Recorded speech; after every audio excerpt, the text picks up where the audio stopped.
கிறிஸ்துவுக்குள் பிரியமானவர்களே, ஆண்டவராகிய இயேசு கிறிஸ்துவின் இனிதான நாமத்தினாலே இந்த நாளிலும் கர்த்தருடைய வார்த்தையை உங்களோடு பகிர்ந்து கொள்வதற்கு தேவன் தந்த மேலான கிருபையை எண்ணி நான் கர்த்தருக்கு நன்றி செலுத்துகிறேன்.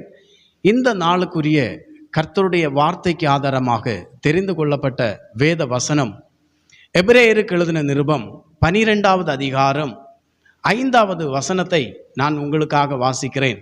எபிரேயருக்கு எழுதின நிருபம் 12வது அதிகாரம் 5வது வசனத்தை நான் உங்களுக்காக வாசிக்கிறேன். கவனமாய் கேட்டுக்கொள்ளுங்கள்.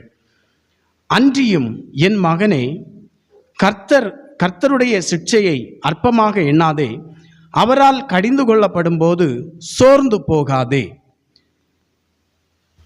ஆண்டவராகிய இயேசு கிறிஸ்துவை சொந்த இரட்சகராக ஏற்றுக்கொண்ட எபிரேயர்கள் இயேசு கிறிஸ்துவை ஏற்றுக்கொண்டதின் நிமித்தமாக ஆண்டவராகிய இயேசு கிறிஸ்துவினுடைய முதலாம் வருகையையும் ஆண்டவராகிய இயேசு கிறிஸ்துவினுடைய உயிர்த்தெழுதலையும் விசுவாசித்து அவர்கள் இயேசு கிறிஸ்துவை ஏற்றுக்கொண்டதின் நிமித்தமாக பல பாடுகளையும் பல துன்பங்களையும் அனுபவித்து கொண்டிருந்தார்கள். அப்படி இருக்கின்ற நேரத்திலே சில எபிரேயர்கள் என்ன நினைத்தார்கள் என்றால், நமக்கு மிகவும் பழக்கமான யூத மதத்திற்கே மறுபடியும் போய்விடலாம். ஏனென்றால் நாம் அனுபவிக்கிற இந்த துன்பங்களும் பாடுகளும் மிகவும் கொடியதாய் காணப்படுகிறது.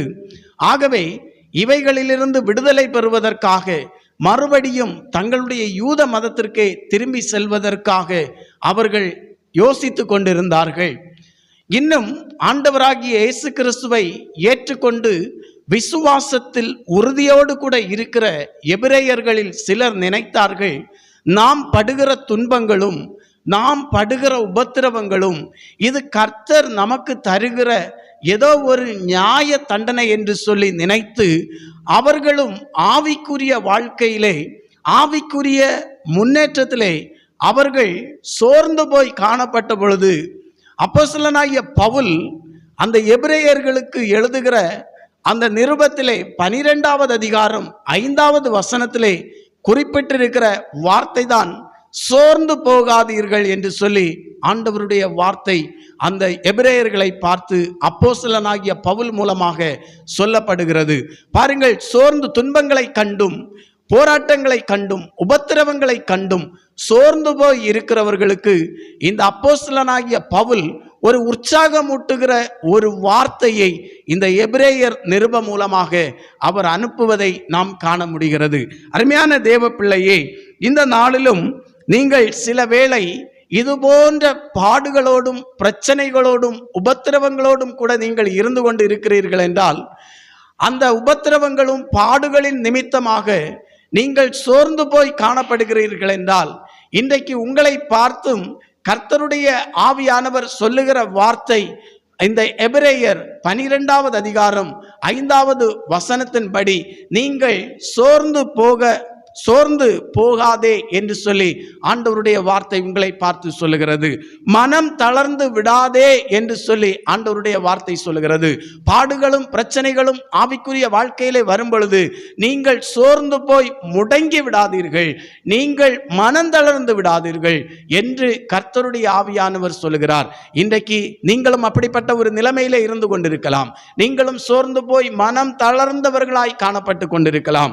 இன்றைக்கு உங்களை பார்த்து கர்த்தருடைய ஆவியானவர் சொல்லுகிறார், மனம் தளர்ந்து விடாதே, சோர்ந்து போகாதே என்று சொல்லி கர்த்தருடைய ஆவியானவர் உங்களை பார்த்து சொல்லுகிறார். ஹல்லேலூயா. பாருங்கள், எப்படிப்பட்ட காலத்தில் நாம் சோர்ந்து போக கூடாதாம். எபிரேயர் 12:5 அப்போஸ்தலனாகிய பவுல் சொல்லும்போது சொல்லுகிறார், அங்கே ஸ்தோத்திரம், அன்றியும் என் மகனே, கர்த்தருடைய சிட்சையை அற்பமாய் எண்ணாதே என்று சொல்லுகிறார். சிட்சையை அற்பமாய் எண்ணாதே. சிட்சை என்பது அது ஒரு பெரிய ஒரு தண்டனை அல்ல. சிட்சை என்கிற வார்த்தையினுடைய அர்த்தம் என்னவென்றால், ஒரு மனிதன் ஆவிக்குரிய வாழ்வில் முன்னேறி செல்வதற்கு பக்குவப்படுத்தும் பயிற்சி தான் சிட்சை. மட்டுமல்ல, அறிவுறுத்தலோடு கூட பயிற்சி அளிக்கப்படுகிற அறிவுறுத்தலோடு கூட அளிக்கப்படும் பயிற்சி தான் சிட்சை என்று பொருள்படும். ஹல்லேலூயா. ஆகவே இந்த நாட்களிலே வருகிற துன்பங்களும் இந்த நாட்களிலே வருகிற போராட்டங்களும் உங்களுடைய வாழ்க்கையிலே நீங்கள் சோர்ந்து போகாதபடிக்கு ஆவிக்குரிய வாழ்க்கையிலே முன்னேறி செல்வதற்காக ஆண்டவர் உங்களை அவர் பக்குவப்படுத்துகிறார். ஆவிக்குரிய வாழ்க்கையிலே நீங்கள் முன்னேறி செல்வதற்கு தேவன் உங்களை பக்குவப்படுத்துகிறார் என்பதை நீங்கள் மறந்துவிடக்கூடாது. ஆகவே அருமையான தேவ பிள்ளையே, சோர்ந்து போய் காணப்படுகிறீர்களா? மனம் தளர்ந்து போய் காணப்படுகிறீர்களா? ஏசாயா தீர்க்கதரிசியின் புஸ்தகம் 40வது அதிகாரம் 29வது வசனத்தை ஒருவர் வாசிக்க கேட்கலாம். ஏசாயா தீர்க்கதரிசியின் புஸ்தகம் 40வது அதிகாரம் 29வது வசனத்தை ஒருவர் வாசிக்க கேட்கலாம்.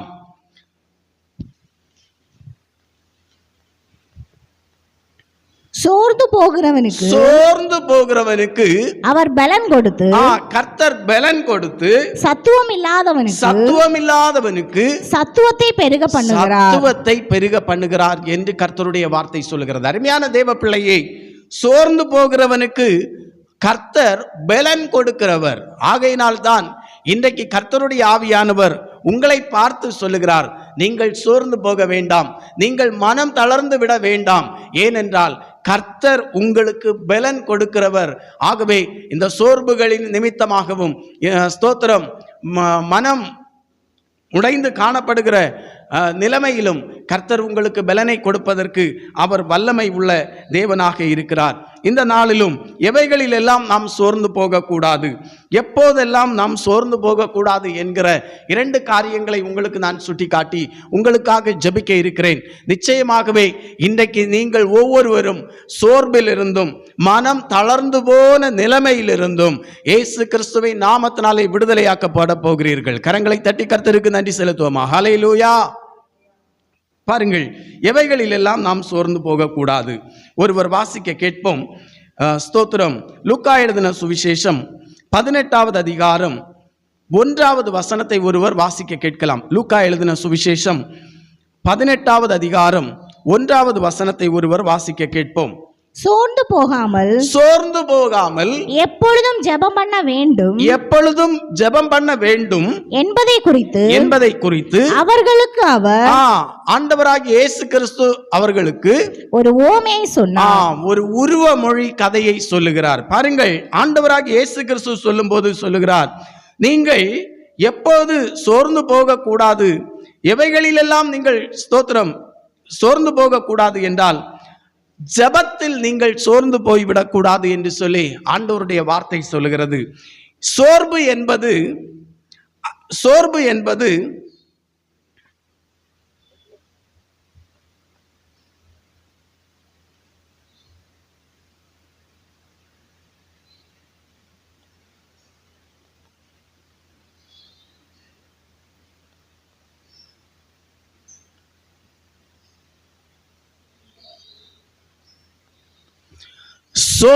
என்பது செய்ய விரும்புவதை செய்ய முடியாமல் ஒரு உணர்ச்சி பூர்வமான பாதிப்பு என்று பொருள். சோர்வு என்பது நாம் செய்ய விரும்புகிற ஒரு காரியத்தை செய்ய முடியாமல் உணர்ச்சி பூர்வமாய் தாக்கத்தை உண்டு பண்ணுகிற ஒரு பாதிப்பு தான் சோர்வு. ஆகையினாலே இந்த சோர்வு ஒரு மனிதனை ஆட்கொள்ளும் பொழுது, ஒரு மனிதன் சோர்ந்து போய்விட்டான் என்று சொன்னால், சோர்வுக்கு உட்பட்டு விட்டான் என்றால், மனம் தளர்ந்து போய் காணப்பட்டான் என்றால், அந்த மனிதன் செய்ய விரும்புகிற காரியத்தை, அந்த மனிதனுக்குள்ளாக இருக்கிற சோர்வு அந்த செய்ய விரும்புகிற காரியத்தை செய்ய விடாதபடிக்கு பாதிப்பை உண்டு பண்ணும். அதுதான் சோர்வு. ஆகையினால் தான் இயேசு கிறிஸ்து சொல்லும்போது சொல்லுகிறார், நீங்கள் சோர்ந்து போகாமல் ஜெபம் பண்ண வேண்டும் என்று சொல்லி ஆண்டவராகிய இயேசு கிறிஸ்து சொல்லுகிறார். இன்றைக்கு நாம் தேவ சமூகத்திலே ஜெபிக்க வேண்டும் என்று சொல்லி நாம் நினைப்போம். ஆனால் இந்த சோர்வு நம்மை நாம் ஜெபிக்க வேண்டும் என்று விரும்புகிற காரியத்திலே ஒரு பாதிப்பை உண்டு பண்ணி அந்த உணர்ச்சி பூர்வமாக நம்முடைய உள்ளுணர்விலே ஒரு பாதிப்பை உண்டு பண்ணி ஜெபிக்க முடியாதபடிக்கு அந்த ஜெபத்தை தடை செய்துவிடும். அதே போல என்ன ஒரு காரியமாக இருந்தாலும் சரி, நாம் செய்ய வேண்டும் என்று சொல்லி நினைக்கிற காரியத்தை அது தடை செய்கிறது தான் சோர்வு. ஆகவே அருமையான தேவ பிள்ளையே, ஆண்டவராகிய இயேசு கிறிஸ்து சொல்லும்போது சொல்லுகிறார், நீங்கள் சோர்ந்து போகாமல் ஜெபம் பண்ண வேண்டும் என்று சொல்லி ஆண்டவருடைய வார்த்தை சொல்லுகிறது. 1 தெசலோனிக்கேயருக்கு எழுதின நிருபம் 5வது அதிகாரம் 17வது வசனம் சொல்லுகிறது, நீங்கள் இடைவிடாமல் ஜெபம் பண்ண வேண்டும் என்று சொல்லி ஆண்டவருடைய வார்த்தை சொல்லுகிறது. நீங்கள் காலத்தை பொருள்படுத்தாதபடிக்கு, சூழ்நிலைகளை பாராதபடிக்கு நாம் தேவ சமூகத்திலே ஜெபிக்க வேண்டும் என்பதை ஆண்டவருடைய வார்த்தை சொல்லுகிறது. பாருங்கள், ஆதியாகமங்களின் புஸ்தகம் 32வது அதிகாரம் 9 முதல் 12 வரையிலும் நீங்கள் வாசித்து பார்த்தீர்கள் என்றால் யாக்கோபினுடைய ஜெபத்தை நாம் அங்கே கண்டுகொள்ள முடியும். அதிலே குறிப்பாக 2 காரியத்தை நான் உங்களுக்கு சுட்டிக்காட்ட விரும்புகிறேன். ஆதியாகமம் 32வது அதிகாரம் 11வது வசனத்தை ஒருவர் வாசிக்க கேட்போம். ஆதியாகமம் 32வது அதிகாரம் 11வது வசனத்தை ஒருவர் வாசிக்க கேட்போம். என் சகோதரனாகிய ஏசாவின் கைக்கு என்னை தப்புவியும் அவன் வந்து என்னையும் என் பிள்ளைகளையும் தாய்மார்களையும் முறிய அடிப்பான் என்று அவனுக்கு நான் பயந்திருக்கிறேன். பாருங்கள், யாக்கோபு எப்படி ஜெபிக்கிறார் என்றால், உயிர் பயத்தில் இருக்கும் பொழுது தன்னுடைய உயிரை காப்பாற்றிக் கொள்வதற்காக தேவ சமூகத்திலே இந்த யாக்கோபு ஜெபிப்பதை நாம் காண முடிகிறது. இது எதை குறிக்கிறது என்றால், நாம் ஏதாவது ஒரு வாழ்க்கை பயணத்திலே நாம் பயணித்துக் கொண்டிருக்கிறோம், அல்லது நம்முடைய வாழ்க்கை பயணத்திலே நாம் தோற்றுவிட்டோம், பின்தங்கி விட்டோம், இனி நம்முடைய வாழ்க்கையிலே முன்னேற்ற பாதை என்பது இல்லை, எல்லா வழியும் அடைக்கப்பட்டிருக்கிறது, இனி என்னாலே இந்த வாழ்க்கையிலே முன்னேறி செல்ல முடியாது என்கிற ஒரு சூழ்நிலையை நாம் சந்திக்கும் பொழுது நாம் தேவ சமூகத்திலே ஜெபிக்க வேண்டும் என்பதை இந்த யாக்கோபினுடைய வாழ்விலிருந்து கர்த்தருடைய ஆவியானவர் நமக்கு கற்றுத் தருகிறார். கரங்களை தட்டி கர்த்தரை மகிமைப்படுத்துவோமா? இன்றைக்கு நாம் செய்தித்தாளை வாசிக்கும் பொழுது கடன் பிரச்சனையின் நிமித்தமாக எத்தனையோ பேர் மரிக்கிறார்கள், அல்லது இன்னும் பலவிதமான அநேக காரியங்களிலே வாழ்க்கையிலே வியாபாரத்திலே தோற்றுவிட்டது நிமித்தமாக வாழ்க்கையிலே தோல்வி அடைந்து, படிப்பிலே தோல்வி அடைந்து, இன்னும் பலவிதமான காரியங்களில் தோல்வியின் நிமித்தமாக அநேகர் தற்கொலை செய்து கொண்டிருப்பதை காண முடிகிறது. ஆகவே அருமையான தேவ பிள்ளையே, இன்றைக்கு நீங்கள் கூட ஏதாவது ஒரு தற்கொலை எண்ணத்தோடு இந்த இடத்திலே காணப்பட்டு கொண்டிருக்கலாம், அல்லது என்னுடைய வாழ்க்கையிலே இனி முன்னேற்றத்தின் பாதை இல்லை, என்னுடைய வாழ்க்கையிலே எல்லா வாசல்களும் அடைக்கப்பட்டு ஆயிற்று என்று சொல்லி நீங்கள் நினைத்து கொண்டு இருக்கிறீர்கள் என்றால், நீங்கள் தேவ சமூகத்திலே ஜெபிக்க வேண்டும் என்பதை கர்த்தருடைய ஆவியானவர் உங்களுக்கு சுட்டி காட்டுகிறார். ஆகவே நீங்கள் தேவ சமூகத்திலே சோர்ந்து போகாமல் ஜெபிக்க வேண்டும் என்பதை ஒரு விசை கூட கர்த்தருடைய ஆவியானவர் உங்களுக்கு ஞாபகப்படுத்துகிறார். பாருங்கள், இந்த யாக்கோபு மரண பயத்திலே இருக்கும் பொழுது தன்னுடைய சகோதரன் வந்து கொலை செய்து விடுவான் என்கின்ற அந்த மரண பயத்தில் இருக்கும் பொழுது அந்த யாக்கோபு தேவனை நோக்கி பார்த்து ஜெபிக்கிறார். ஆகவே அருமையான தேவ பிள்ளையே, இந்த நாளிலும் நீங்களும் தேவ சமூகத்திலே சோர்ந்து போகாமல் உங்களுடைய வாழ்க்கையின் வெற்றிக்காக ஜெபிப்பீர்கள் என்று சொன்னால் நிச்சயமாகவே ஆண்டவர் உங்களுடைய வாழ்க்கையிலே வெற்றியை தந்து உங்களை ஆசீர்வதிப்பதற்கு அவர் வல்லமை உள்ளவராக இருக்கிறார். மறுபடியும் நாம் அதே ஆதியாகமம் 32வது அதிகாரம் 24 முதல் 26 வரையிலும் நாம் வாசிக்கும் பொழுது அங்கே வாசிக்க கேட்கலாம். ஆதியாகமம் 32வது அதிகாரம் 24 முதல் 26 வரையிலும் வாசிக்க கேட்போம்.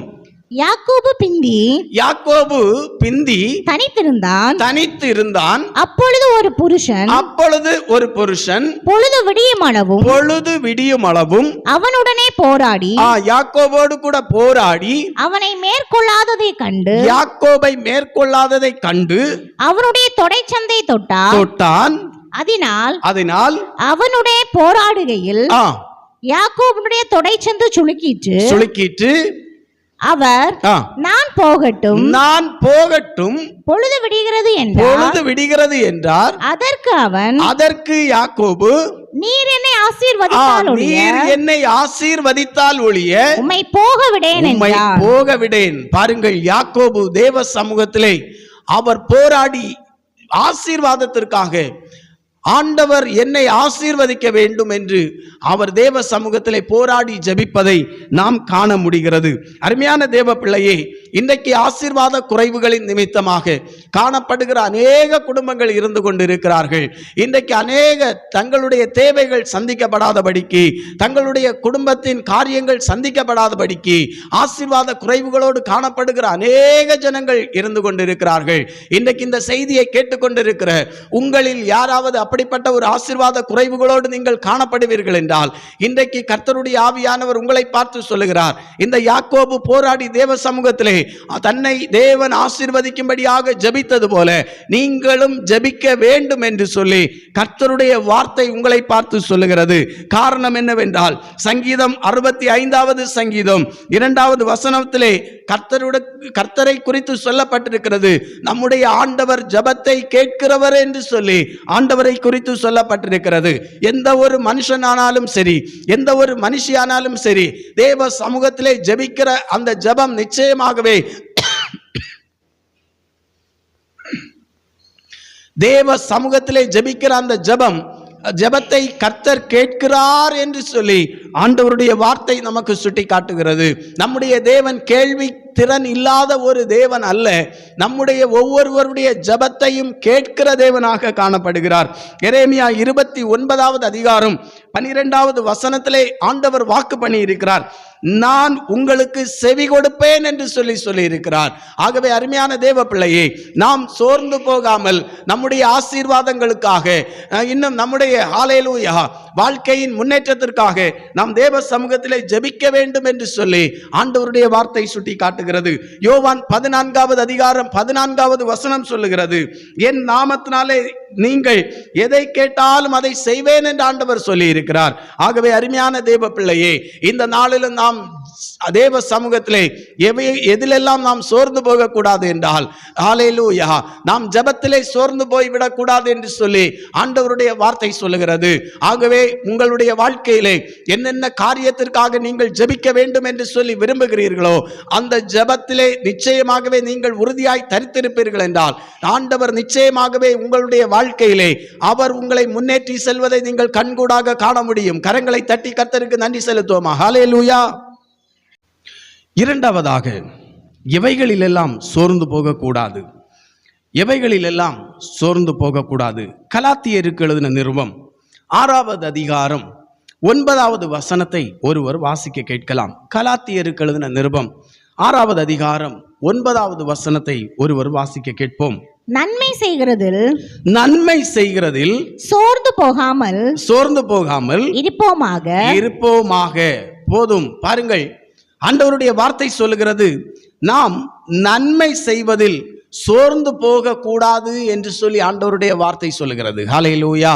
நன்மை செய்கிற காரியத்திலே நாம் சோர்ந்து போகக்கூடாது என்று சொல்லி ஆண்டவருடைய வார்த்தை சொல்லுகிறது. நீதிமொழிகள் 3வது அதிகாரம் 27வது வசனம் சொல்லுகிறது, நன்மை செய்ய உனக்கு திராணி இருக்கும் போது அதை செய்யத்தக்கவர்களுக்கு செய்யாமல் இராதே என்று சொல்லி ஆண்டவருடைய வார்த்தை சொல்லுகிறது. ஹல்லேலூயா. ஆகவே இந்த நாளிலும் கர்த்தருடைய வார்த்தையை கேட்டுக்கொண்டிருக்கிற அருமையான தேவ பிள்ளையே, நாம் நன்மை செய்வதிலே நாம் சோர்ந்து போய்விடக்கூடாது என்று சொல்லி ஆண்டவருடைய வார்த்தை சொல்லுகிறது. விசுவாசிகள் தேவனுடைய ஆவியானவரை பிரியப்படுத்துவதற்கு ஒரு சிறந்த வழி என்னவென்றால் நன்மை செய்வதாகும். ஹல்லேலூயா. நீங்கள் ஆவியானவரை, பரிசுத்த ஆவியானவரை பிரியப்படுத்துவதற்கு விரும்புவீர்கள் என்று சொன்னால் அப்படிப்பட்டவர்கள் நன்மை செய்ய வேண்டும் என்று சொல்லி ஆண்டவருடைய வார்த்தை சொல்லுகிறது. ஆகவே அருமையான தேவ பிள்ளையே, இந்த நாளிலும் கர்த்தருடைய ஆவியானவர் சொல்லுகிறார், நீங்கள் நன்மை செய்வதில் சோர்ந்து போய்விடக்கூடாது. சங்கீதம் 34வது சங்கீதம் 14வது வசனம் சொல்லுகிறது, தீமையை விட்டு விலகி நன்மை செய் என்று சொல்லி ஆண்டவருடைய வார்த்தை சொல்லுகிறது. இன்றைக்கு இந்த உலகத்திலே நீங்கள் பார்த்தீர்கள் என்று சொன்னால் ஒவ்வொரு நாளும் தீமை செய்கிற மனிதர்கள் பெருகிக் கொண்டே இருக்கிறார்கள். ஒவ்வொரு நாளும் தீமை செய்கிறவர்களுடைய எண்ணிக்கை அதிகரித்து கொண்டே இருக்கிறது. ஏதாவது ஒரு வகையிலே அவர்கள் தீமை செய்து கொண்டு இருப்பதை நாம் ஒவ்வொரு நாளும் செய்தித்தாளிலே வாசித்துக் கொண்டிருக்கிறோம். ஆனால் தேவனுடைய பிள்ளைகள் எப்படிப்பட்டவர்களாக இருக்க வேண்டும் என்றால் அவர்கள் நன்மை செய்கிறவர்களாய் காணப்பட வேண்டும் என்று என்று சொல்லி ஆண்டவருடைய வசனம் நமக்கு வலியுறுத்தி காண்பிக்கிறது. ஆகவே இந்த நாளிலும் நாம் நன்மை செய்வதிலே நாம் சோர்ந்து போய்விடக் கூடாது என்று சொல்லி ஆண்டவருடைய வார்த்தை சொல்லுகிறது. யார் நன்மை செய்ய வேண்டும்? 3 யோவான் 1:11 நாம் வாசிக்க கேட்கலாம். 3 யோவான் 1வது அதிகாரம் 11வது வசனத்தை வாசிக்க கேட்போம். பிரியமானவனே, நீ தீமையானதை பின்பற்றாமல் நன்மையானதை பின்பற்று. நன்மை செய்கிறவன் தேவனால் உண்டாயிருக்கிறான். கரங்களை தட்டி கர்த்தருக்கு நன்றி செலுத்துவோமா? ஹல்லேலூயா. நன்மை செய்கிற எந்த ஒரு மனுஷனானாலும் சரி, அந்த மனுஷன் அவன் தேவனால் உண்டாயிருக்கிறான் என்று சொல்லி ஆண்டவருடைய வார்த்தை சொல்லுகிறது. பாருங்கள், தேவனால் உண்டானவர்கள் யார் என்றால், நீங்கள் யோவான் 3வது அதிகாரம் 5வது வசனத்தை வாசிக்க கேட்போம். யோவான் 3வது அதிகாரம் 5வது வசனத்தை ஒருவர் வாசிக்க கேட்கலாம். இயேசு நிக்கோதேமு என்கிற ஒரு மனுஷனுக்கு பிரதியுத்தரமாக சொல்லுகிறார், ஒரு மனுஷன் ஜலத்தினாலும் ஆவியினாலும் பிறவாவிட்டால் தேவனுடைய ராஜ்யத்தை பிரவேசிக்க மாட்டான் என்று மெய்யாகவே உனக்கு சொல்லுகிறேன் என்று சொல்லி ஆண்டவராகிய இயேசு கிறிஸ்து நிக்கோதேமை பார்த்து சொல்லுகிறார். ஆண்டவராகிய இயேசு கிறிஸ்துவினிடத்திலே வந்து ஆண்டவராகிய இயேசு கிறிஸ்து சொல்லும்போது சொல்லுகிறார், ஒருவன் மறுபடியும் பிறவாவிட்டால் தேவனுடைய ராஜ்யத்தை காணமாட்டான் என்று சொன்ன உடனே அந்த மனிதன் இயேசு கிறிஸ்துவினிடத்திலே போய் கேட்கிறார், நான் மறுபடியும் எப்படி பிறக்க முடியும்? நான் மறுபடியும் என்னுடைய தாயின் வயிற்றிலே, நான் முதிர் வயதாய் இருக்கும் பொழுது எப்படி என்னுடைய தாயின் வயிற்றிலே மறுபடியும் போய் பிறக்க முடியும் என்று சொல்லி அவன் அங்கே ஒரு கேள்வியை கேட்கும் பொழுது ஆண்டவராகிய இயேசு கிறிஸ்து அந்த மனிதனுக்கு சொல்லுகிற ஒரு வார்த்தை தான் ஆவியினாலும் ஜலத்தினாலும் பிறக்கிற அந்த பிறப்பை குறித்து சொல்லுகிறார். ஹல்லேலூயா. அப்படி பிறக்கப்பட்டவர்கள் தேவனால் உண்டாக்கப்பட்டவர்கள் என்று சொல்லி ஆண்டவருடைய வார்த்தை சொல்லுகிறது. இது எதை குறிக்கிறது என்றால், ஆவிக்குரியவர்களாகிய நாம் நன்மை செய்கிறவர்களாய் இருக்க வேண்டும். நன்மை செய்வதற்கு பதிலாக தீமை செய்கிறவர்களாக காணப்படக்கூடாது. நாம் ஆவிக்குரியவர்கள் என்று சொல்லிக் கொண்டிருக்கிறோம், ஆனால் தீமை செய்கிறவர்களாய் நம்மிலே எந்த ஒரு காரியத்தையும் மற்றுள்ளவர்கள் காணாதபடிக்கு நாம் நன்மை செய்கிறவர்களாய் காணப்பட வேண்டும் என்று சொல்லி ஆண்டவருடைய வார்த்தை சொல்லுகிறது. ரோமர் 2வது அதிகாரம் 10வது வசனத்தை நீங்கள் வாசித்து பார்த்தீர்கள் என்றால் ஆண்டவருடைய வார்த்தை சொல்லுகிறது, நன்மை செய்கிறவர்களுக்கு மகிமை, கனம், சமாதானம் உண்டாகும் என்று சொல்லி ஆண்டவருடைய வார்த்தை சொல்லுகிறது. ஆகவே அருமையான தேவ பிள்ளையே, நீங்கள் நன்மை செய்வதிலே சோர்ந்து போய்விடக் கூடாது. நன்மை செய்யும் பொழுது நிச்சயமாகவே அதனாலே ஆண்டவர் நமக்கு மகிமையையும் கனத்தையும் சமாதானத்தையும் உண்டாக்குவார் என்று சொல்லி ஆண்டவருடைய வார்த்தை சொல்லுகிறது. ஆகவே நாம் நன்மை செய்வதிலே சோர்ந்து போய்விடக் கூடாது. நீதிமொழிகள் 17வது அதிகாரம் 13வது வசனத்தை வாசிக்கும் பொழுது, நன்மைக்கு தீமை செய்கிறவன் எவனோ அவன் வீட்டை விட்டு தீமை நீங்காது என்று சொல்லி ஆண்டவருடைய வார்த்தை சொல்லுகிறது.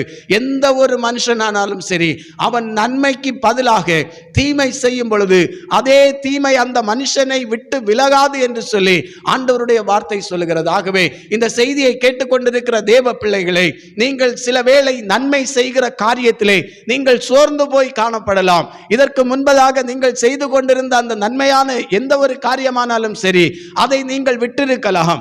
அதை நீங்கள் செய்யாமல் அதை அப்படியே விட்டிருப்பீர்கள் என்று சொன்னால் கர்த்தருடைய ஆவியானவர் இன்றைக்கு உங்களுக்கு ஞாபகப்படுத்துகிறார், நீங்கள் செய்து கொண்டிருந்த எந்த ஒரு நன்மையான காரியமாக இருந்தாலும் சரி, அதை மறுபடியும் அதை நீங்கள் தொடருங்கள் என்று சொல்லி கர்த்தருடைய ஆவியானவர் உங்களை பார்த்து சொல்லுகிறார். ஹல்லேலூயா, ஹல்லேலூயா. ஆகவே நாம் நன்மை செய்வதிலே சோர்ந்து போய் விடக்கூடாது என்று சொல்லி ஆண்டவருடைய வார்த்தை சொல்லுகிறது.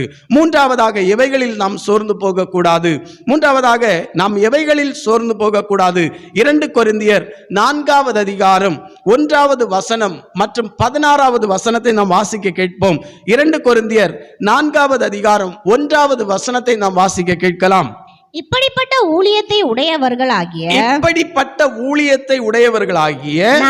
நாங்கள் இரக்கம் பெற்றிருப்பதால் சோர்ந்து போகிறதில்லை. பாருங்கள், அப்போஸ்தலனாகிய பவுல் சொல்லுகிறார், இப்படிப்பட்ட ஊழியத்தை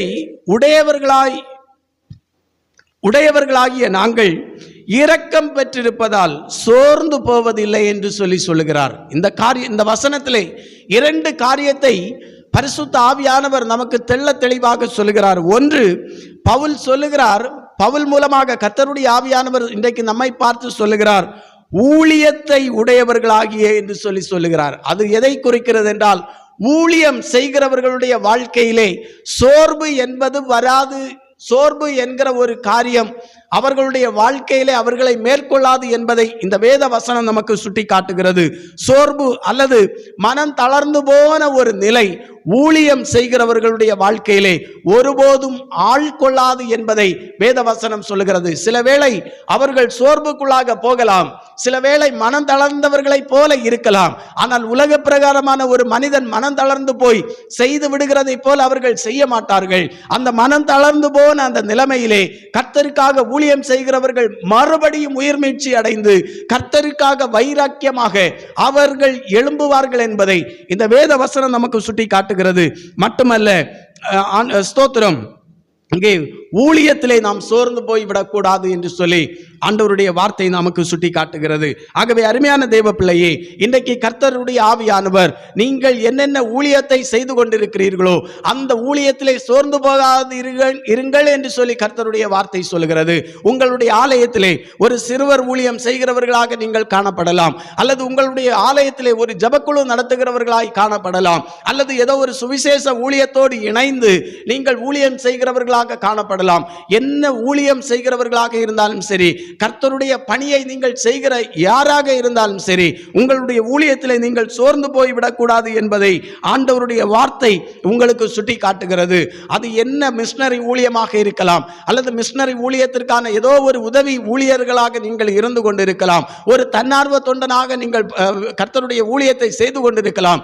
என்ன ஊழியம் செய்தாலும் சரி, சில வேளை நீங்கள் மனமடிந்து போகிற ஒரு நிலைமை உங்களுடைய வாழ்க்கையிலே வரும் என்று சொன்னால், அல்லது நீங்கள் சோர்வடைந்து போய் காணப்படுகிற ஒரு நிலை உங்களுடைய வாழ்க்கையிலே வருமே என்று சொன்னால், நீங்கள் தேவ சமூகத்திலே ஜெபிக்கும் பொழுது, அல்லது கர்த்தர் நிச்சயமாகவே ஊழியம் செய்கிற உங்களை அவர் சும்மா விடமாட்டார். ஊழியம் செய்கிற நீங்கள் மனமடிந்து போவதற்கு ஆண்டவர் விடமாட்டார். இந்த பவுல் சொல்லுவது போல, இப்படிப்பட்ட ஊழியத்தை உடையவர்களாகிய நாங்கள் இரக்கம் பெற்றிருப்பதினாலே நாங்கள் சோர்ந்து போவதில்லை என்று சொல்லி அவர் சொல்லுவதை நாம் காண முடிகிறது.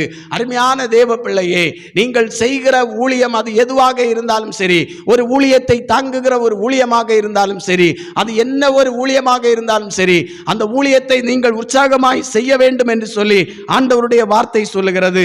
எரேமியா தீர்க்கதரிசியின் புஸ்தகம் 48வது அதிகாரம் 10வது வசனம் சொல்லுகிறது, கர்த்தருடைய வேலையை அசதியாய் செய்கிறவன் சபிக்கப்பட்டவன் என்று சொல்லி ஆண்டவருடைய வார்த்தை சொல்லுகிறது. என்ன ஒரு துன்பம் வந்தாலும் சரி, என்ன ஒரு பாடுகள் வந்தாலும் சரி, அதை மாற்றி போடுவதற்கு கர்த்தர் வல்லமை உள்ளவராக இருக்கிறார். ஆகவே உங்களுக்கு ஆண்டவர் தந்திருக்கின்ற ஊழியத்தை நீங்கள் அசதியாய் அல்ல, நீங்கள் உற்சாகமாய் செய்ய வேண்டும் என்று சொல்லி ஆண்டவருடைய வார்த்தை சொல்லுகிறது. ஆகவே அருமையான தேவ பிள்ளையே, கர்த்தர் உங்களுடைய எல்லா ஊழியங்களையும் அவர் ஆசீர்வதித்து அதை வர்த்திக்க பண்ண தேவன் வல்லமை உள்ளவராய் இருக்கிறார். ஊழியத்திலே சோர்ந்து போய் காணப்படாதீர்கள், ஊழியத்திலே மனமடிந்து காணப்படுகிறீர்களா? அப்போஸ்தலனாகிய பவுலை நீங்கள் பாருங்கள், அவர் சொல்லுகிறார், நாங்கள் இரக்கம் பெற்றிருக்கிறோம். ஊழியத்தை உடையவர்களாகிய நாம் தேவனிடத்திலிருந்து இரக்கம் பெறுவோம் என்று சொல்லி ஆண்டவருடைய வார்த்தை சொல்லுகிறது. இன்றைக்கு இந்த செய்தியை கேட்டுக்கொண்டிருக்கிற தேவ பிள்ளைகளே, நீங்கள் என்னென்ன ஊழியத்தை நீங்கள் இப்பொழுது செய்யாமல் மனமடிந்து போய் காணப்படுகிறீர்களோ அந்த ஊழியத்தை மறுபடியும் நீங்கள் செய்யுங்கள். கர்த்தர் உங்களை ஆசீர்வதிப்பார். கரங்களை தட்டி கர்த்தருக்கு நன்றி செலுத்துவோமா? ஹல்லேலூயா. அடுத்ததாக, எவைகளில் நாம் சோர்ந்து போகக்கூடாது? ஸ்தோத்திரம், ஸ்தோத்திரம். பொருள் மட்டுமல்ல, ரோமருக்கு எழுதின நிருபம் 12வது அதிகாரம் 11வது வசனம் சொல்லுகிறது, அசதியாய் இராமல் ஜாக்கிரதையாய் இருங்கள், ஆவியிலே அனலாய் இருங்கள், கர்த்தருக்கு ஊழியம் செய்யுங்கள் என்று சொல்லி ஆண்டவருடைய வார்த்தை சொல்லுகிறது. ஹல்லேலூயா. அசதியாய் இராமல் நீங்கள் ஜாக்கிரதையாய் இருங்கள், ஆவியிலே அனலாய் இருங்கள், கர்த்தருக்கு ஊழியம் செய்யுங்கள் என்று சொல்லி ஆண்டவருடைய வார்த்தை சொல்லுகிறது. பாருங்கள், நாம் கர்த்தருக்கு ஊழியம் செய்யும் பொழுது ஆவியிலே அனலாய் இருக்க வேண்டும் என்று சொல்லி பரிசுத்த ஆவியானவருடைய அக்கினியிலே நாம் ஒவ்வொரு நாளும் அனலாய் காணப்படும் பொழுது நிச்சயமாகவே ஆண்டவர் நம்முடைய வாழ்க்கையில் இருக்கிற எந்த சோர்வாக இருந்தாலும் சரி, எந்த ஒரு மனமடிந்து காணப்படுகிற ஒரு நிலையாக இருந்தாலும் சரி, கர்த்தருடைய ஸ்தோத்திரம், கர்த்தருடைய ஆவியிலே நாம் அனலாய் இருக்கும் பொழுது சோர்வுகளும் எல்லா மனமடிவுகளும் அது நிர்மூலமாகி போகும் என்று சொல்லி ஆண்டவருடைய வார்த்தை சொல்லுகிறது. கரங்களை தட்டி கர்த்தருக்கு நன்றி செலுத்துவோமா?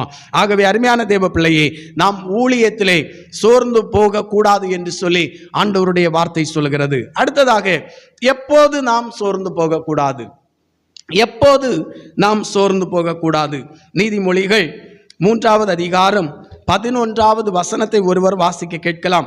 நீதிமொழிகள் 3:11 வாசிக்க கேட்கலாம். என் மகனே, என் மகனே, நீ கர்த்தருடைய சிட்சையை அற்பமாக எண்ணாதே. அவர் கடிந்து கொள்ளும் போது சோர்ந்து போகாதே. ஹல்லேலூயா. இங்கே ஆண்டவருடைய வார்த்தை சொல்லுகிறது, அவர் கடிந்து கொள்ளும் போது நீ சோர்ந்து போகாதே என்று ஆண்டவருடைய வார்த்தை சொல்லுகிறது. எபிரேயர் 12வது அதிகாரம் 5வது வசனத்திலே நாம் வாசித்தோம். கடிந்து கொள்ளப்படுதல் என்று சொல்லி சொல்லப்பட்டிருந்த இந்த வார்த்தையை நாம் வாசித்தோம். அருமையான தேவ பிள்ளையே, ஸ்தோத்திரம். எபிரேயர் 12வது அதிகாரம் 5வது வசனத்திலே நாம் வாசித்தோம், என் மகனே, கர்த்தருடைய சிட்சையை அற்பமாய் எண்ணாதே, அவரால் கடிந்து கொள்ளப்படும் போது சோர்ந்து போகாதே என்று சொல்லி நாம் வாசித்தோம். அந்த கடிந்து கொள்ளப்படுதல் என்றால் என்ன? ஒரு தனி நபர் நீதிக்கும் கீழ்ப்படிதலுக்கும் மீண்டும் திருத்தம் செய்து வழி நடத்தும் தேவனின் அன்பின் நோக்கம்தான் கடிந்து கொள்ளுதல் என்று பொருள்படும். ஹல்லேலூயா. ஒரு தனி மனுஷனை நீதிக்கும் கீழ்ப்படிதலுக்கும் மீண்டும் திருத்தம் செய்து வழிநடத்தும் தேவனின் அன்பின் நோக்கம்தான் கடிந்து கொள்ளுதல். ஹல்லேலூயா. ஆகவே கடிந்து கொள்ளப்படும் பொழுது நாம் சோர்ந்து போய் விடக்கூடாது என்று சொல்லி ஆண்டவருடைய வார்த்தை சொல்லுகிறது. தேவ பிள்ளைகள், நாம் கர்த்தரால் கடிந்து கொள்ளப்படுகிறோம் என்றால் ஆண்டவருக்கு பிரியமில்லாத ஏதோ ஒரு காரியம் நம்முடைய வாழ்க்கையிலே இருந்து கொண்டிருக்கிற அந்த காரியத்தை ஆண்டவர் திருத்தம் செய்து மறுபடியும் நாம் ஆவிக்குரிய வாழ்க்கையிலே முன்னேறி செல்வதற்கு தேவன் நம்மை வழி நடத்துகிறார் என்பதுதான் அந்த கடிந்து கொள்ளுதல் என்கிற வார்த்தையின் பொருள். கரங்களை தட்டி கர்த்தரை மகிமைப்படுத்துவோமா? ஹல்லேலூயா. எபிரேயர் 12:5 அதே வசனத்தை நாம் வாசிக்க கேட்டோமே. கடிந்து கொள்ளல் என்றால் ஒவ்வொரு விசுவாசியினுடைய வாழ்க்கையிலும் ஹல்லேலூயா, கர்த்தர் அந்த மனிதர்களை திருத்துகிறார், திருத்தம் செய்து அவர்களை அவர் நல்வழிப்படுத்துகிறார் என்று பொருள்படும். ஆகவே அருமையான தேவ பிள்ளையே, கர்த்தர் உங்களை திருத்தம் செய்யும் பொழுது சில வேளை துன்பங்கள், சிரமங்கள், வலிகள், தொந்தரவுகள் ஏற்படலாம்.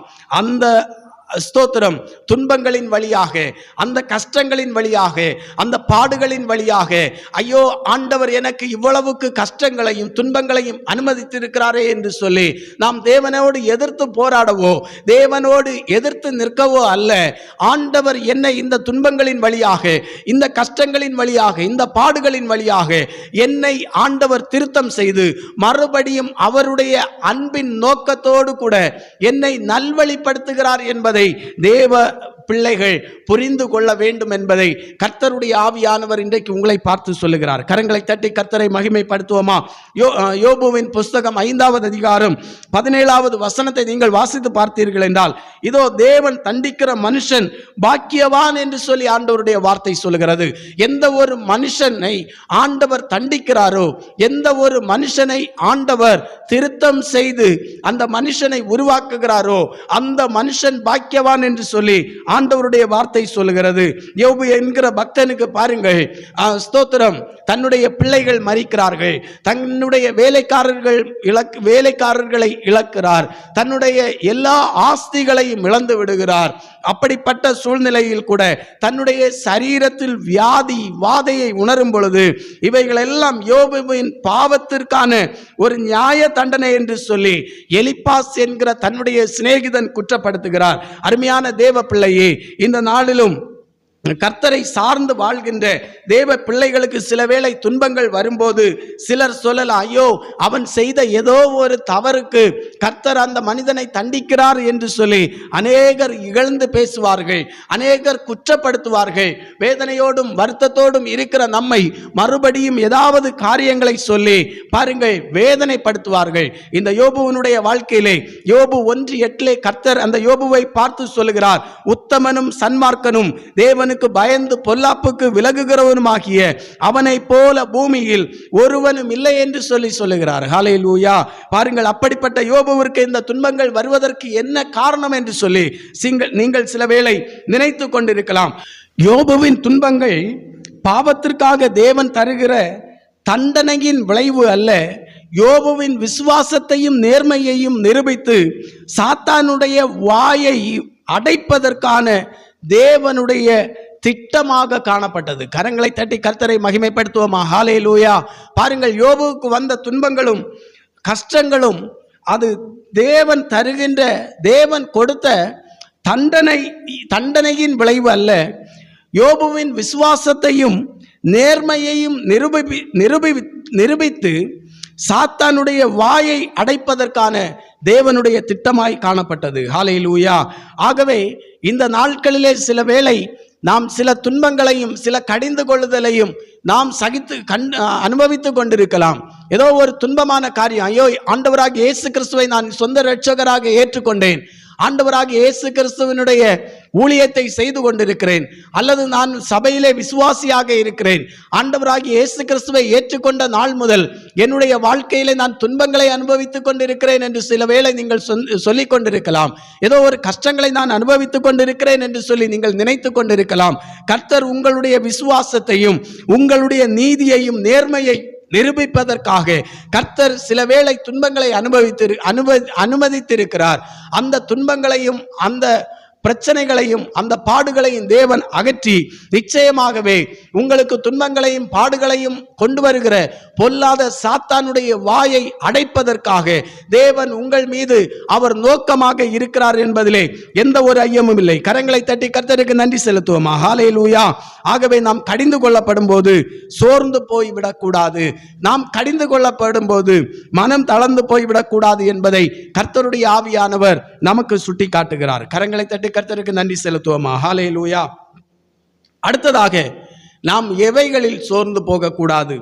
அடுத்ததாக பாருங்கள், நீதிமொழிகள் 24வது அதிகாரம் 10வது வசனத்தை நாம் வாசிக்க கேட்கலாம். நீதிமொழிகள் 24வது அதிகாரம் 10வது வசனத்தை நாம் வாசிக்க கேட்கலாம். எப்போது நாம் சோர்ந்து போகக்கூடாது? ஆபத்து காலத்தில் நீ சோர்ந்து போவாயானால் உன் பலன் குறுகினது. நாம் எப்போது சோர்ந்து போகக்கூடாது? நமக்கு ஒரு ஆபத்து காலத்தில் நாம் சோர்ந்து போக கூடாது என்பதை கர்த்தருடைய ஆவியானவர் நமக்கு சுட்டி காண்பிக்கிறார். ஹல்லேலூயா.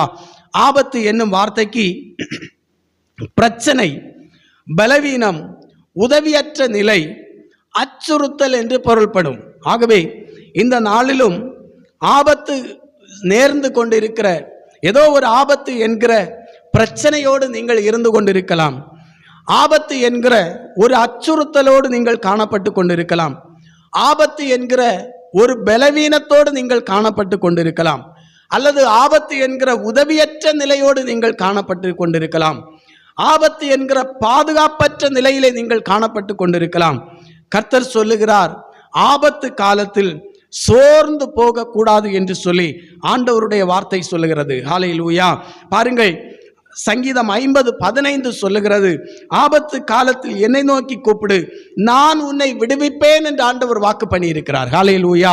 உங்களுடைய வாழ்க்கையில பிரச்சனைகள் வரும்போது, அச்சுறுத்தல்கள் வரும்போது, பலவீனங்கள் வரும்போது, உதவியற்ற நிலை வரும்போது, பாதுகாப்பற்ற நிலை வரும்பொழுது, நீங்கள் கர்த்தரை நோக்கி கூப்பிடும் பொழுது அவர் உங்களை அந்த பலவீனங்களிலிருந்தும், பாதுகாப்பற்ற நிலையிலிருந்தும், பிரச்சனைகளிலிருந்தும், அச்சுறுத்தல்களிலிருந்தும் ஆண்டவர் உங்களை விடுவிப்பதாக வாக்கு பண்ணி இருக்கிறார். ஆகவே இப்படிப்பட்ட சூழ்நிலையிலே நீங்கள் இருந்து கொண்டிருக்கிறீர்களா? பலவீனத்தோடு இருந்து கொண்டிருக்கிறீர்களா? பாதுகாப்பற்ற நிலையிலே இருந்து கொண்டிருக்கிறீர்களா? அச்சுறுத்தலோடு நீங்கள் காணப்பட்டு கொண்டிருக்கிறீர்களா? பிரச்சனைகளோடு காணப்பட்டு கொண்டிருக்கிறீர்களா? கர்த்தரை நோக்கி நீங்கள் இப்பொழுது கூப்பிடுவீர்கள் என்றால் இந்த பாடுகளிலிருந்தும், இந்த பிரச்சனைகளிலிருந்தும், இந்த பலவீனங்களிலிருந்தும் கர்த்தர் உங்களை விடுவிப்பதற்கு அவர் வல்லமை உள்ளவராயிருக்கிறார். ஆகவே தேவ பிள்ளைகள் எப்பொழுது சோர்ந்து போகக்கூடாது என்றால், ஆபத்து காலத்தில் சோர்ந்து போய்விடக்கூடாது. ஆபத்து காலத்திலே மனம் தளர்ந்து போய் இருந்து விடக்கூடாது. ஆபத்து காலத்திலே நாம் கர்த்தரை நோக்கி கூப்பிடுகிறவர்களாய் காணப்பட வேண்டும் என்று சொல்லி ஆண்டவருடைய வார்த்தை சொல்லுகிறது. ஹல்லேலூயா, ஹல்லேலூயா. ஆகவே ஆபத்து காலத்திலே நாம் சோர்ந்து போய்விடக்கூடாது. ஸ்தோத்திரம். ஆறாவதாக நாம் எப்போது சோர்ந்து போய்விடக்கூடாது? எபேசியருக்கு எழுதின நிருபம் 3வது அதிகாரம் 13வது வசனத்தை வாசிக்க கேட்கலாம். எபேசியர் 3வது அதிகாரம் 13வது வசனத்தை வாசிக்க கேட்போம். ஆகையால் உங்கள் நிமித்தம் நான் அனுபவிக்கிற உபத்திரவங்களினால் நீங்கள் சோர்ந்து போகாதிருக்க வேண்டிக் கொள்கிறேன். அவைகள் உங்களுக்கு மகிமையாய் இருக்கிறதே. ஹல்லேலூயா. இங்கே அப்போஸ்தலனாகிய பவுல் சொல்லுகிறார் எபேசியருக்கு எழுதுகிற நிருபத்திலே, ஆகையால் உங்கள் நிமித்தம் நான் அனுபவிக்கிற உபத்திரவங்களினால் நீங்கள் சோர்ந்து போகாதீர்கள் என்று சொல்லி ஆண்டவருடைய வார்த்தை சொல்லுகிறது. ஹல்லேலூயா, ஹல்லேலூயா. அப்போஸ்தலனாகிய பவுல் கிறிஸ்துவின் மகிமையான சுவிசேஷத்தின் மூலமாய் துன்பங்களாகிய உபத்திரவங்களையும், ஸ்தோத்திரம், துன்பங்களாகிய உபத்திரவங்களை சந்தித்து கொண்டு இருக்கும் பொழுது அவர் எழுதுகிறார், நீங்கள் நான் படுகிற இந்த உபத்திரவங்களின் நிமித்தம் நீங்கள் சோர்ந்து போகாதிருங்கள் என்று சொல்லி அங்கே அப்போஸ்தலனாகிய பவுல் சொல்லுகிறார். உபத்திரவங்களின் நேரங்களிலே பாருங்கள், உபத்திரவத்தின் நேரத்திலே நாம் சோர்ந்து போகக்கூடாது என்று சொல்லி ஆண்டவருடைய வார்த்தை சொல்கிறது.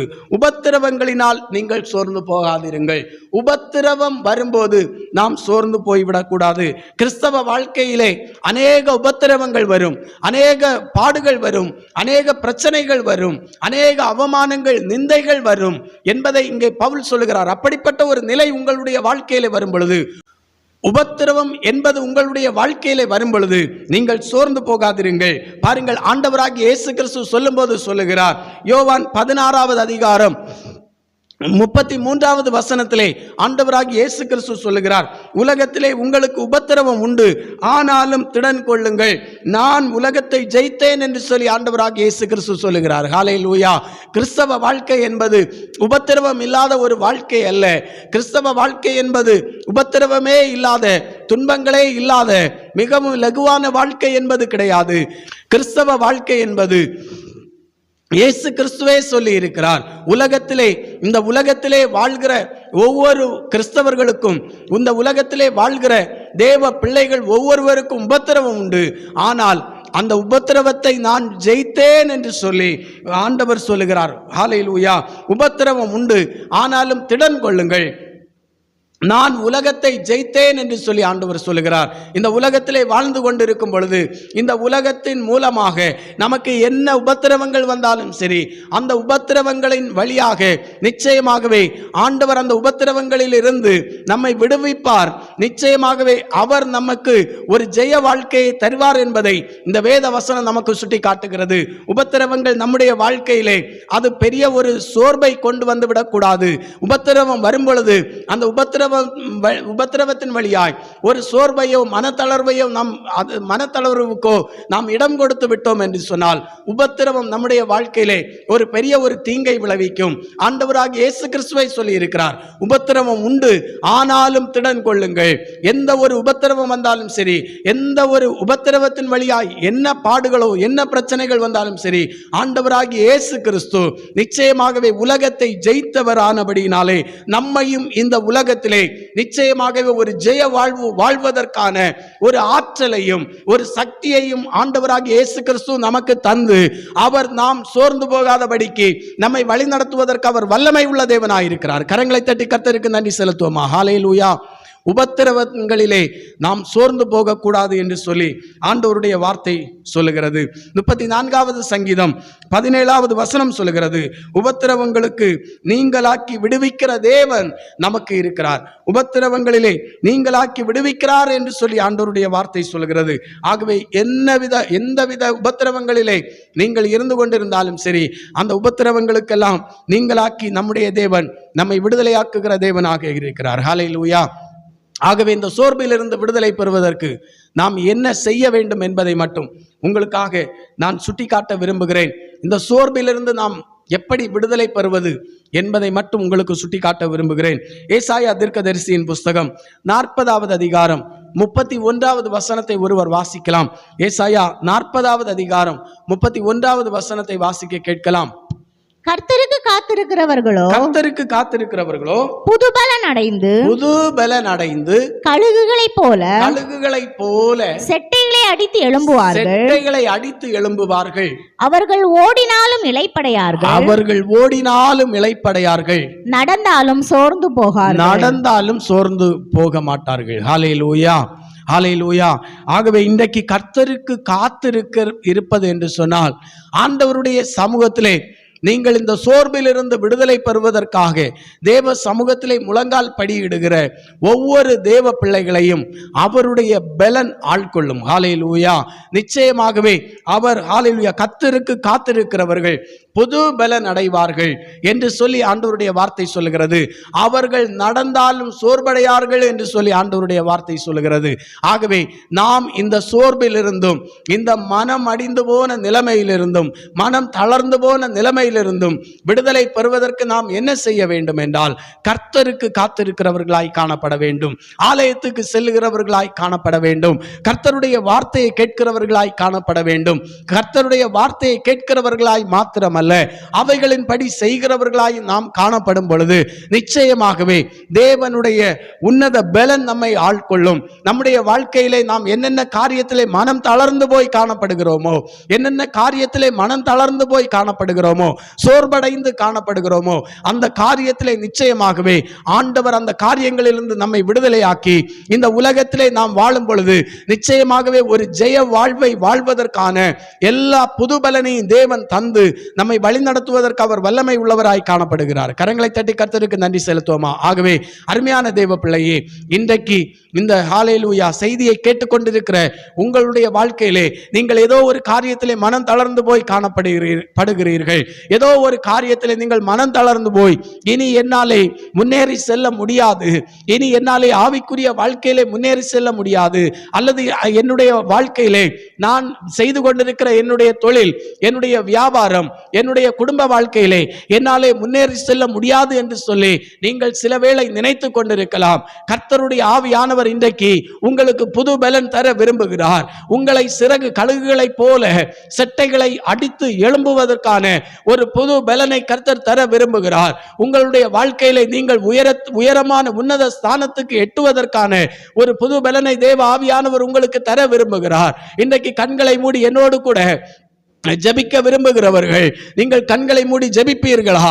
என்னோடு கூட இணைந்து நாங்கள் உங்களுக்காக ஜெபிக்க விரும்புகிறோம், நாங்கள் உங்களுக்காக ஜெபிக்க விரும்புகிறோம். எங்களோடு இணைந்து, கர்த்தாவே, நான் மனம் தளர்ந்து போய் காணப்படுகிறேன் ஆண்டவரே, நான் ஆபத்து காலத்தில் மனம் தளர்ந்து போய் இருக்கிறேன் ஆண்டவரே, அநேக ஆபத்துகளை சந்தித்து இருக்கிறேன், அநேக காரியங்களில் நான் மனம் தளர்ந்து போய் காணப்படுகிறேன், ஊழியத்திலே மனம் தளர்ந்து போய் காணப்படுகிறேன், ஜெபிப்பதிலே மனம் தளர்ந்து போய் காணப்படுகிறேன், நன்மை செய்வதிலே நான் மனம் தளர்ந்து காணப்படுகிறேன் ஆண்டவரே என்று சொல்லி உங்களிலே யாராவது காணப்படுவீர்கள் என்றால் எங்களோடு இணைந்து ஜெபியுங்கள். நாங்கள் உங்களுக்காக ஜெபிக்க விரும்புகிறோம். கர்த்தர் இன்றைக்கு உங்களை நிச்சயமாகவே சோர்விலிருந்து விடுவித்து, மனமடிந்து போன நிலையிலிருந்து உங்களை விடுவித்து, ஆண்டவர் கழுகுகளைப் போல செட்டைகளை அடித்து எழும்பத்தக்கதான ஒரு புது பலனை உங்களுக்கு கட்டளையிட்டு கொண்டிருக்கிறார். விசுவாசத்தோடு கூட கண்களை மூடி தேவனை நோக்கி பார்ப்பீர்களா? கண்களை மூடி தேவனை நோக்கி பார்ப்பீர்களா? இப்பொழுதே ஒரு உன்னத பலன், ஹல்லேலூயா, ஒரு புது பலன் இன்றைக்கு இந்த கர்த்தாவே, இந்த நிகழ்ச்சியை பார்த்து கொண்டிருக்கிற கர்த்தாவே, உம்முடைய வார்த்தையை கேட்டுக்கொண்டிருக்கிற ஒவ்வொருவரையும் கர்த்தாவே, உம்முடைய புது பலன் ஆள்கொள்ளட்டும் அப்பா. கர்த்தருக்கு காத்திருக்கிறவர்கள் புதுபலன் அடைவார்கள் என்று உம்முடைய வார்த்தை சொல்லுகிறது ஆண்டவரே. இப்பொழுதே இவர்கள் புதுபலன் அடைவார்களாக, கழுகுகளை போல செட்டைகளை அடித்து இப்பொழுது எழும்புவார்களாக நசரேயனாகிய இயேசுவின் நாமத்தினாலே. இவர்கள் முடங்கி போன நிலைமைகள் விலகி போகட்டும் ஆண்டவரே.